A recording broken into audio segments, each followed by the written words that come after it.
नई दुनिया मिलकर बनाए नई दुनिया, मिलकर जीत ले सारी दुनिया। बीच हमें छूने दो, रोज पढ़ने दो, छू लेंगे आकाश हम, मन के विधान हकीकत बने, सही फल से आनंद देंगे, कोशिश कर बढ़े, सोच बुलंद करे।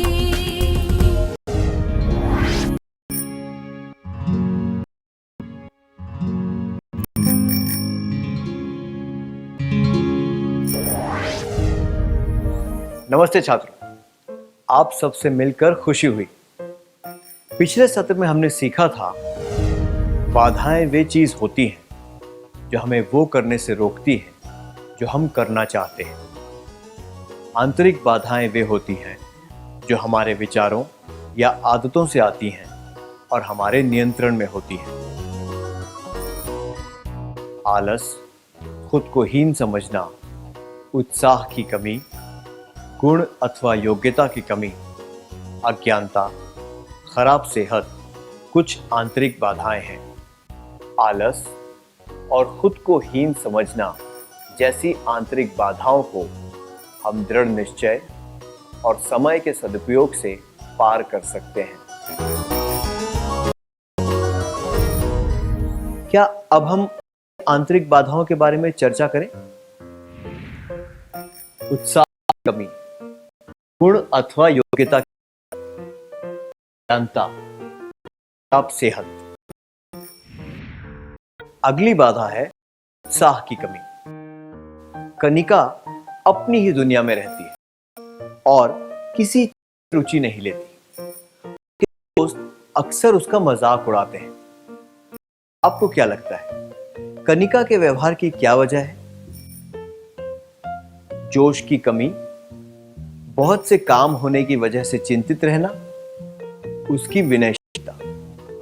जोश की कमी, बहुत से काम होने की वजह से चिंतित रहना, उसकी विनयशीलता।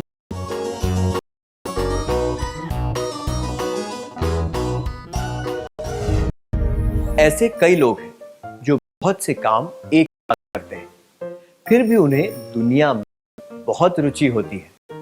दूसरों से बात न करना और आसपास की चीजों पर ध्यान न देना विनयशीलता नहीं होती। कनिका अज्ञानता में रहती है और आसपास की चीजों में रुचि नहीं लेती। इससे पता चलता है कि उसमें कोई उत्साह नहीं है। अगर कोई व्यक्ति ये सोचे कि मैं ये ज्ञान प्राप्त करके क्या करूंगा या क्या करूंगी, तो उसे ना कोई ज्ञान प्राप्त होगा, ना ही उसे किसी काम में रुचि होगी। इसके बजाय हमें यह सोचना चाहिए कि चीजों में रुचि लेने का क्या फायदा हो सकता है।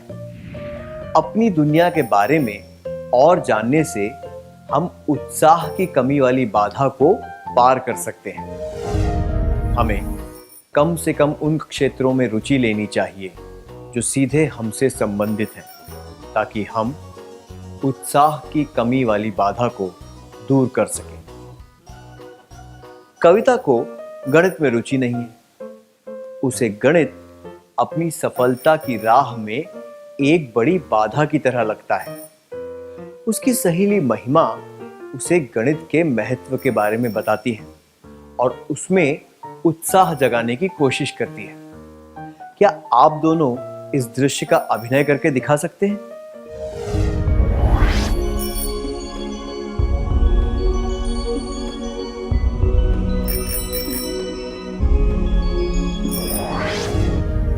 धन्यवाद। जो क्षेत्र हमारे लिए उचित हो, हमें उन सब का महत्व जानकर उनमें रुचि लेनी चाहिए। रुचि आने से हम सीखी हुई बातों का अच्छी तरह प्रयोग कर पाएंगे और अच्छा प्रदर्शन दे पाएंगे। अगर हमारा प्रदर्शन अच्छा होगा तो हमारी प्रतिष्ठा बढ़ेगी और लोग हम पर ज्यादा विश्वास करेंगे। अपने मनपसंद क्षेत्र में रुचि बढ़ाने के लिए आपको हमारी शुभकामनाएं। अब हम अगली बाधा पर ध्यान देंगे, योग्यता अथवा गुण की कमी।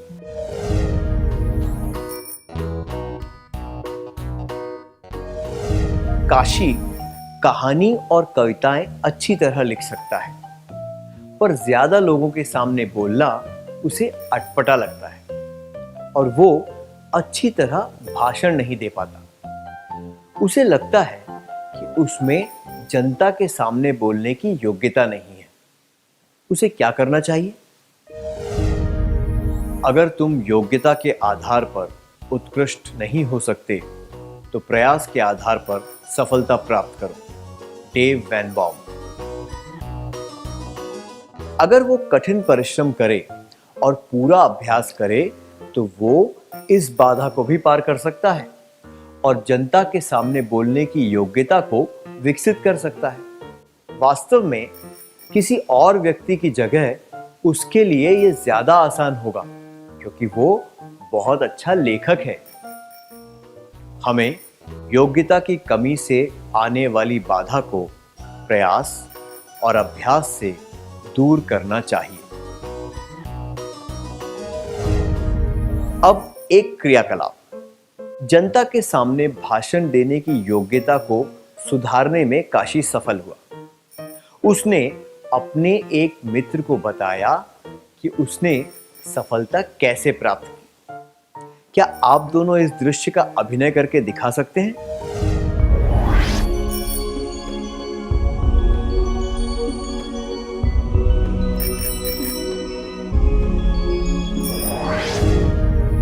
बहुत अच्छा प्रयास था, धन्यवाद।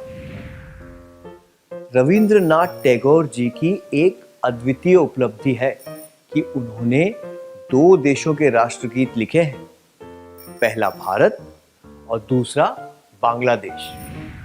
उन्होंने 40 साल की उम्र के बाद चित्रकला सीखी, पर निरंतर प्रयास और अभ्यास करने से वे भारत में आधुनिक चित्रकला के पथ प्रदर्शक बन गए। जब कोई छुपी हुई योग्यता सामने आती है तो हम एक और बाधा पार कर लेते हैं। क्या आपने कभी चित्रकला, रस्सी कूदना, गायन, सुलेखन या ऐसी किसी योग्यता में प्रगति की है जिसके बारे में आपने शुरुआत में सोचा था कि आप ये नहीं कर पाएंगे? क्या आप इसके बारे में सबको बताना चाहेंगे?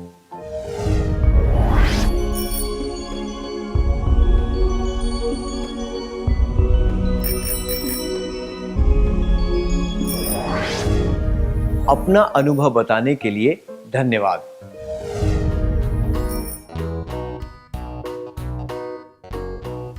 अगली बाधा है अज्ञानता।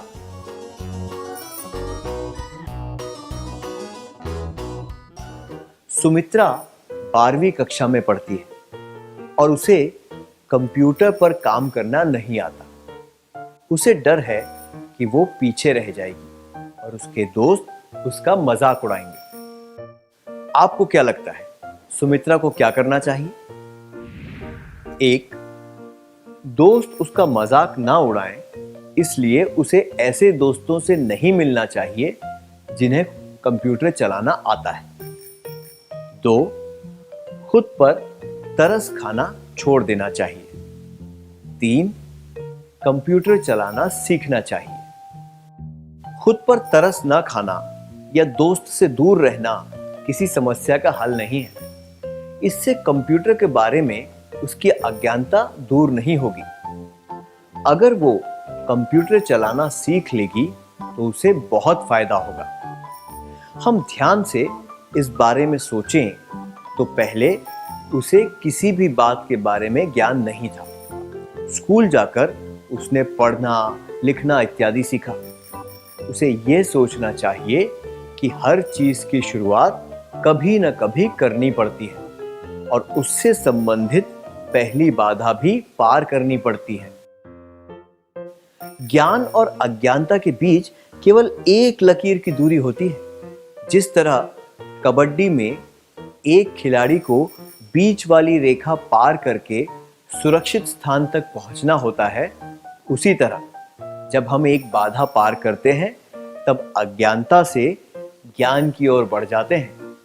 पूरी जागरूकता के साथ कुछ सीखने से हम अज्ञानता की बाधा पार कर सकते हैं।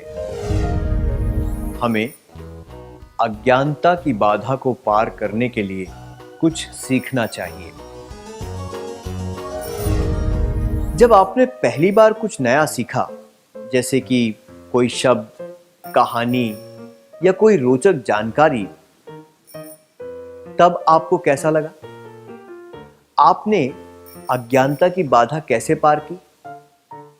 क्या आप इसके बारे में सबको बताना चाहेंगे?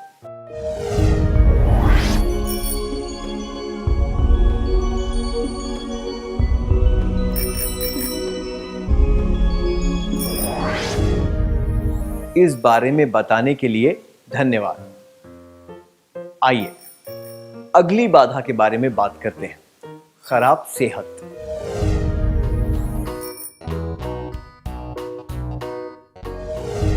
कुमुद को लगता है कि वो मोटी हो जाएगी, इसलिए वो कम खाना खाती है। इस वजह से वो हमेशा थकान महसूस करती है और खेल कूद में भाग नहीं ले पाती। जब भी उसके पास खाली समय होता है तब वो बैठना या आराम करना पसंद करती है। वो कहती रहती है, मेरी सेहत की वजह से मैं कुछ नहीं कर पाती। उसकी बाधा क्या है? उसकी ये गलत सोच कि वो स्वस्थ नहीं है, यही उसकी आंतरिक बाधा है। जो लोग पर्याप्त भोजन नहीं करते, उनमें शारीरिक श्रम करने की ताकत नहीं होती। हर एक व्यक्ति का वजन उसके कद के अनुसार होना चाहिए। ये स्वस्थ शरीर की निशानी है। उचित समय पर पर्याप्त मात्रा में पौष्टिक भोजन खाने से और व्यायाम करने से हम खराब सेहत की बाधा को पार कर सकते हैं। हमें खराब सेहत की बाधा को दूर करने के लिए उचित समय पर पर्याप्त मात्रा में पौष्टिक भोजन खाना चाहिए और व्यायाम करना चाहिए।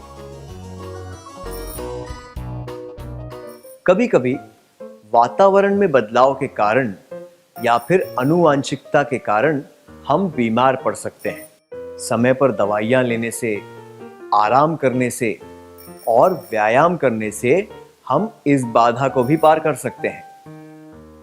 संक्षिप्त में हम दृढ़ निश्चय, उत्साह, प्रयास, ज्ञान, प्रशिक्षण, अभ्यास, समय के सदुपयोग और खुद की सेहत का ध्यान रखने से आंतरिक बाधाएं पार कर सकते हैं।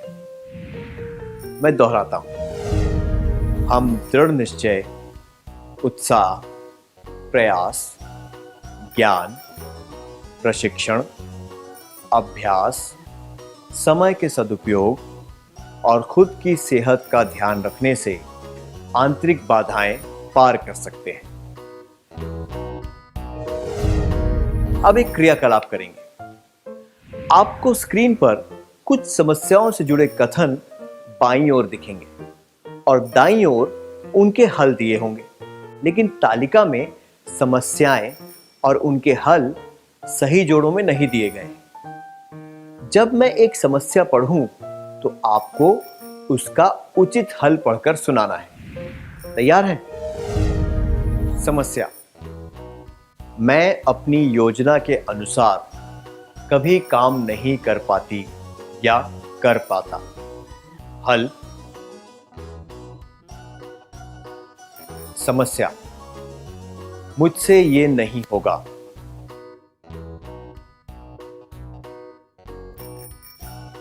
समस्या: ये सीखने का क्या फायदा?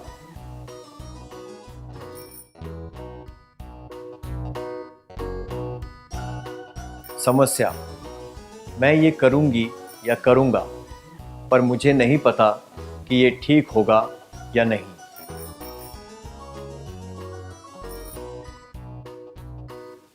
समस्या, मुझे ये नहीं आता।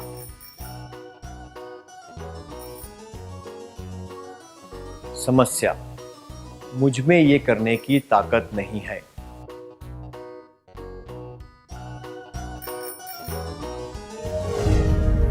आइए अब उत्तर जांच लेते हैं। समस्या, मैं अपनी योजना के अनुसार कभी काम नहीं कर पाती या कर पाता।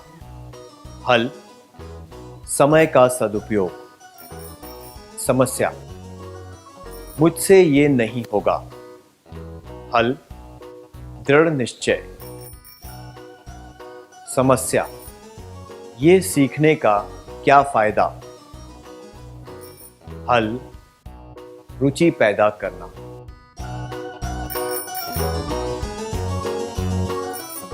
समस्या, मैं ये करूंगी या करूंगा, पर मुझे नहीं पता कि ये ठीक होगा या नहीं। हल, प्रयास और अभ्यास। समस्या, मुझे ये नहीं आता। हल, सीखना। समस्या, मुझ में ये करने की ताकत नहीं है। हल, अच्छी तरह सेहत का ध्यान रखना। अब तक हमने सीखा कि बाधाएं क्या होती हैं, आंतरिक बाधाएं कौन सी हैं और उन्हें पार कैसे किया जा सकता है। अगर हम ध्यान से देखें तो हम इनमें कुछ चरण देख सकते हैं। आइए एक परिस्थिति के द्वारा इसके बारे में और जानते हैं। कुमार का वजन थोड़ा ज्यादा है और उसे लगता है कि वो अपनी उम्र के अन्य विद्यार्थियों की तरह नहीं खेल सकता।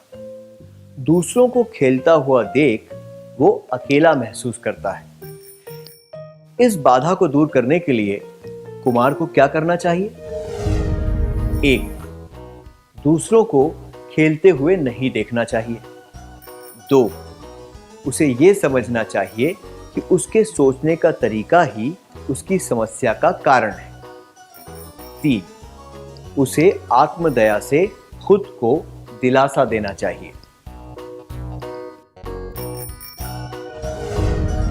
दूसरों को खेलते हुए न देखना या आत्मदया से खुद को दिलासा देने से कुमार अपनी बाधा पार नहीं कर पाएगा। जबकि अगर वो ये समझ ले कि उसके सोचने का तरीका ही उसकी समस्या है, दृढ़ निश्चय कर ले कि वो इसे पार करेगा, इसका हल ढूंढने लगे, पूरी जागरूकता से निरंतर प्रयास करे, तो वो अपनी बाधा को पार करने में जरूर सफल होगा। बाधाओं को दूर करने के चरण: 1. जागृत होकर पूरा प्रयास करना। 2. तरीके ढूंढना। 3. दृढ़ निश्चय दिखाना। बाधा को समझना।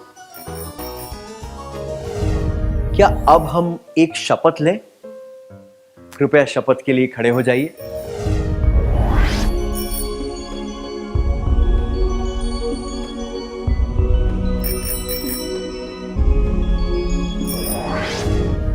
कृपया सीधे खड़े हो जाएं, सामने देखें, अपना दाहिना हाथ छाती पर इस तरह रखें। अब मैं जो बोलूं उसे ध्यान से सुने, उसे महसूस करें और मेरे बाद उसे दोहराएं। मैं अपनी आंतरिक बाधाएं पार कर सकती हूं या पार कर सकता हूं। मैं अपनी बाधाओं को समझूंगी या समझूंगा।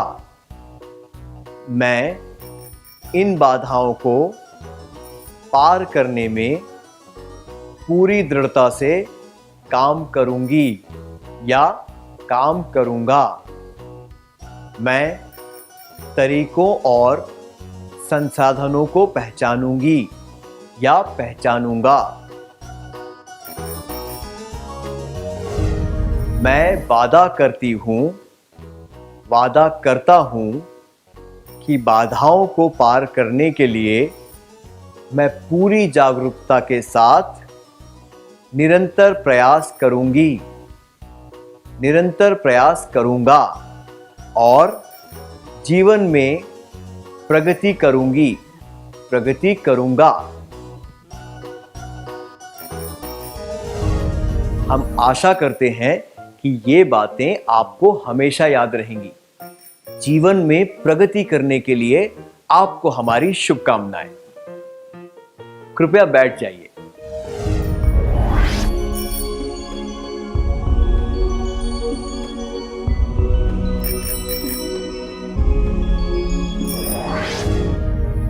क्या अब आप अपनी आंतरिक बाधाएं और उनके हल पहचान कर अपनी नोटबुक में लिख सकते हैं? कृपया याद रखें, इसके बारे में किसी को बताने की जरूरत नहीं है।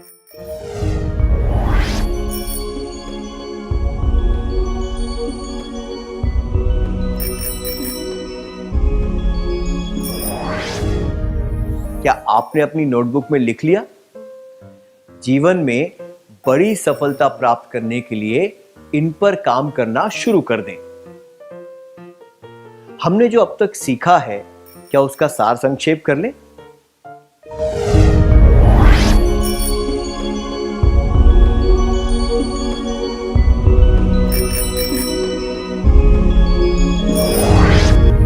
बाधाएं वे चीजें होती हैं जो हमें वो करने से रोकती हैं जो हम करना चाहते हैं। आंतरिक बाधाएं वे होती हैं जो हमारे विचारों या आदतों से आती हैं और हमारे नियंत्रण में होती हैं।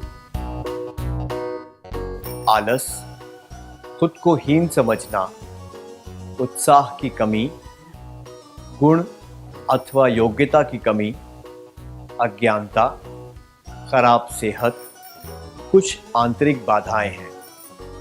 हम दृढ़ निश्चय, उत्साह, प्रयास, ज्ञान, प्रशिक्षण, अभ्यास, समय के सदुपयोग और खुद की सेहत का ध्यान रखने से आंतरिक बाधाएं पार कर सकते हैं। बाधा को समझने से, दृढ़ निश्चय दिखाने से, उसे पार करने के तरीके ढूंढने से और जागृत होकर निरंतर प्रयास करने से हम बाधाओं को पार करके जीवन में प्रगति कर सकते हैं। इतनी अच्छी तरह सार संक्षेप करने के लिए धन्यवाद। आइए थोड़ा गृह कार्य लिख लेते हैं ताकि ये बातें हमें अच्छी तरह समझ आ जाए।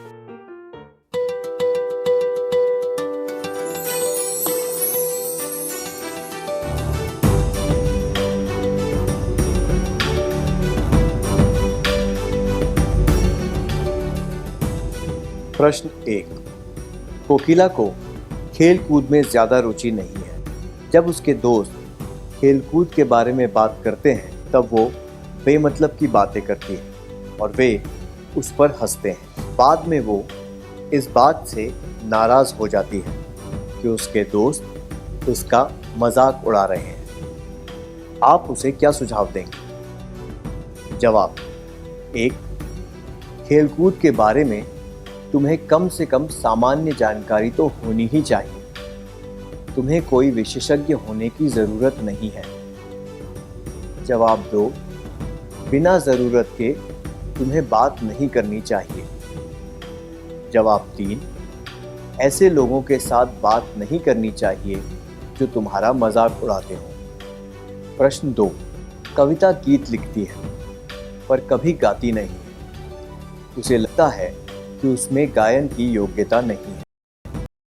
उसके स्कूल में एक प्रतियोगिता हुई जिसमें भाग लेने वाले को गीत लिखकर मंच पर उसे गाना भी है। कविता के दोस्तों ने उसे प्रोत्साहित किया कि वो कविता में भाग ले। अगर आप कविता होते तो आप क्या करते? जवाब 1। प्रतियोगिता में मना कर देती।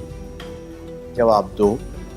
प्रबंधकों से निवेदन करती गीत लिखकर गाने की जगह और गायन की अलग अलग प्रतियोगिता।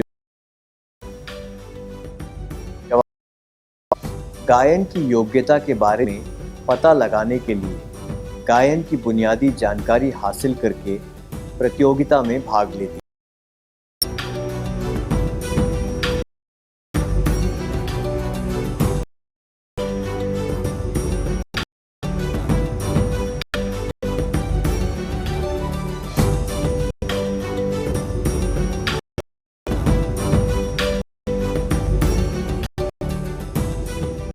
क्या आप अगले सत्र में आने से पहले पूरा करके लाएंगे? के लिए अलविदा।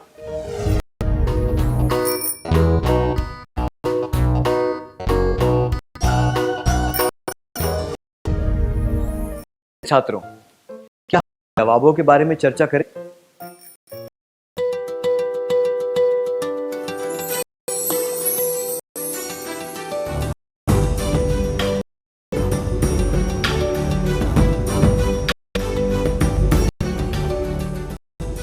प्रश्न 1। कोकिला को खेलकूद में ज्यादा रुचि नहीं। जब उसके दोस्त खेलकूद के बारे में बात करते हैं तब वो करती है और वे पर हंसते हैं। बाद में वो इस बात से नाराज हो जाती है कि उसके दोस्त उसका मजाक उड़ा रहे हैं। आप उसे क्या सुझाव देंगे? ये जवाब बिना जरूरत के तुम्हें बात नहीं करनी चाहिए और ऐसे लोगों के साथ बात नहीं करनी चाहिए जो तुम्हारा मजाक उड़ाते हों अनुचित है। इन सुझावों से वो रुचि की कमी और अज्ञानता की बाधा को दूर नहीं कर पाएगी। जबकि ये जवाब खेलकूद के बारे में तुम्हें कम से कम सामान्य जानकारी तो होनी ही चाहिए। तुम्हें कोई विशेषज्ञ होने की जरूरत नहीं, उचित है। इससे वो अपनी आंतरिक बाधा को पार कर पाएगी। से पता चलेगा कि उसकी समस्या क्या है और वो सीखने का प्रयास भी करेगी। आपने चुना।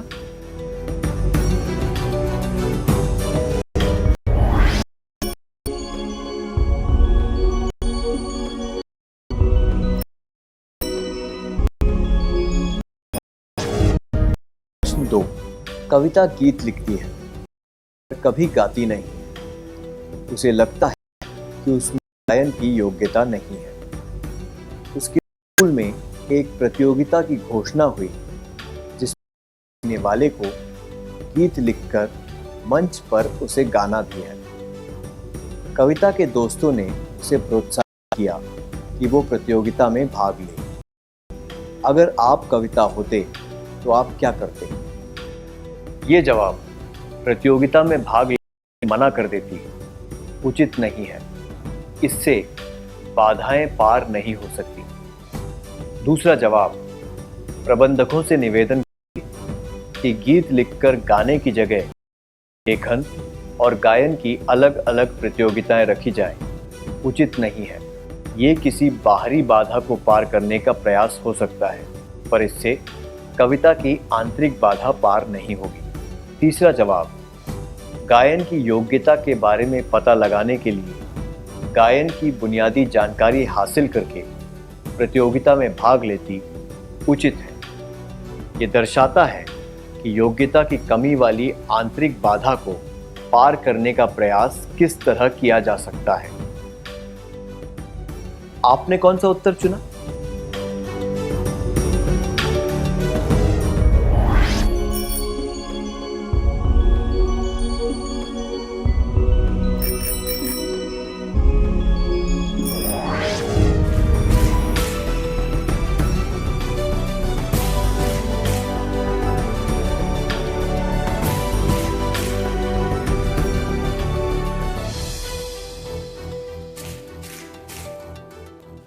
जिन छात्रों के जवाब सही थे उन्हें बधाई हो। क्या अब हम अगला सत्र शुरू कर सकते हैं?